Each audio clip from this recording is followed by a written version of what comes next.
रामनवमी और हनुमान जयंती के मौके पर देश के कई राज्यों में टकराव की घटनाएं सामने आई थी। टकराव में दो समुदायों के बीच फैली नफरत खुलकर सामने आ गई है। अब इन मामलों पर देश में हिंदू बनाम मुसलमान का खेल खेला जा रहा है। देश में चल रहे हिंदू और मुसलमान के बीच फूट डालने की इस सियासत को कांग्रेस ने बीजेपी का प्रयोग बताया है।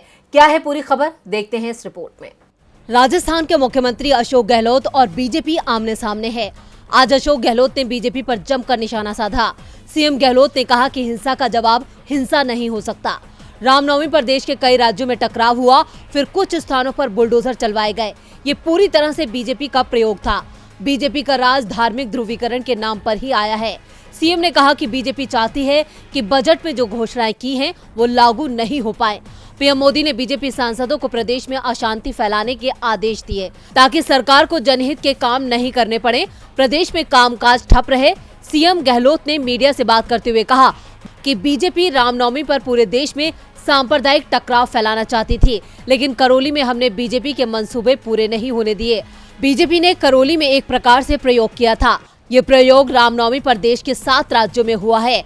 सीएम गहलोत ने कहा कि पीएम मोदी ने नई दिल्ली में बीजेपी सांसदों की मीटिंग की। मैंने सुना है कि डॉक्टर किरोड़ी लाल मीणा की तारीफ की गई और बाकी सांसदों को सुनाया गया। कहा गया कि किरोड़ी लाल मीणा करता है वो सब तुम करो, मतलब धमाल पट्टी करो, धमाल पट्टी होगी, टकराव होगा, अशांति रहेगी तो सरकार का काम रुकता है, सरकार का काम डिस्टर्ब होता है। सीएम ने कहा कि बीजेपी की सोच यही है कि कैसे विकास के कामकाज को ठप किया जाए, बजट योजनाएं लागू ना हो पाए, ये बीजेपी का एजेंडा है। सीएम ने कहा कि हम सभी को समझना पड़ेगा। सीएम ने ये भी कहा कि मीडिया पर दबाव है, मीडिया वाले अपनी मर्जी से कुछ नहीं कर सकते, फिर भी मीडिया वालों को रास्ता निकालना चाहिए ताकि देश एवं समाज में शांति, भाईचारा और अहिंसा का माहौल रहे।